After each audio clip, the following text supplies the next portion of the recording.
Hey everybody, Garrett and the Airbrake team here to bring you a brand new feature called Airbrake Capture. This feature is part of our CLI tool and can be used to wrap other CLI commands in the capture command. What that does is takes output if there's an error, or if you'd like to notify of any information, takes output from that CLI command and pumps it through the Airbrake API so that it appears as an error or an information message inside of your Airbrake dashboard, so you no longer have to dig through logs to figure out why your cron job didn't run.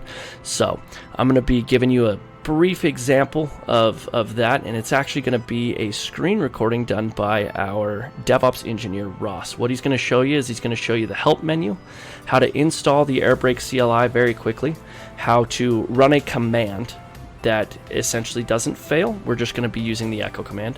Then how to run a command with the always notify flag on, also using echo, and we'll actually get to watch that pop into the Airbrake dashboard. And then we're going to show you what happens when a command fails. We're just going to force a failure by adding a flag that says false, and that's going to force an error. Then we're going to show you in real life, and that's going to be using our Ansible alias that we've created, which takes the capture command and wraps it around an ansible-playbook command. So first things first, let's take a look at the help command, or the Airbrake capture help menu. This is going to show you a few of the flags, and like I said, the one we're interested in today is going to be always notified. There's a whole bunch that you can use. However, that's the one we're going to be focused on today. We're now going to go ahead and install Airbrake using brew, and we're actually not going to add this to our path, so whenever we run it, it's going to come from user local bin, but you could add the capture command to your path, so you don't have to do that every time. And there's the example of the capture command. I'm actually going to stop us right here. As we can see, there's a couple key pieces here. You've got the project ID and the project key. Those can be done in a config if you'd like to do that. We chose today to run those as environment variables inside of our terminal environment or inside of our shell environment. And you can see kind of the structure and the breakdown is Airbrake capture running inside the CLI with the project ID, project key. That's what points it specifically to this project inside Airbrake. The CLI command we're running, and the message that's going to run, or the output that's going to provide. So as we watch it happen, nothing's going to actually pop into our Airbrake dashboard because nothing fails. It runs successfully.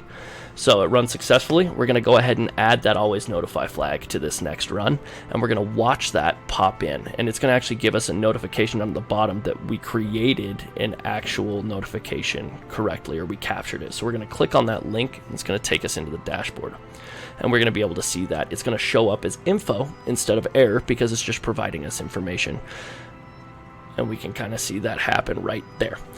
We are now going to go ahead and just make something fail. False. This is what would actually happen in an error. It would return false.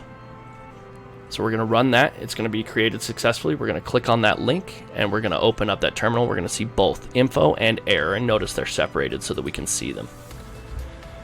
Now we're going to go take a look at Ansible, and there's going to be a couple of things that happen. One, you're going to see him show up the Ansible alias, so we can see the Ansible alias we've created, and the only thing that changes here is that instead of running the echo command, we're running the ansible-playbook, and we're giving it a couple of our parameters that we want to run it with, and we're going to run it on an HA proxy service. Now what's going to be interesting is the first time we do it, we're not going to be in the right directory, and so we're actually going to get an error that's going to pop in through Airbrake.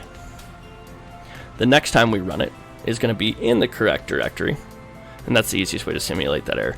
We're going to run it in the correct directory, and instead of putting always notify so we don't get bogged down with a bunch of info messages, we're just going to run it so that if anything goes wrong in this run, we will see it, and fair warning, it won't. That's why we didn't see anything pop in. We're going to see it start. It's going to run through and put it out to the console. If you would like the information that it's putting out to standard out, or to the standard console, to come into the Airbrake dashboard, all you'd have to do is add the always notify flag to that, and it would take that exact message that you see right there, right here, and it would put it into the Airbrake console so that your team could also see it and also view it. But it's an incredibly useful command, especially when you need to go see if something ran, or you would like more verbose information to be able to share it with your team so that you didn't have to just copy and paste a log or try and link to a log out. On behalf of everybody here at Airbrake, It's been a pleasure working with you, and we're excited to bring you this feature in our CLI called Airbrake Capture.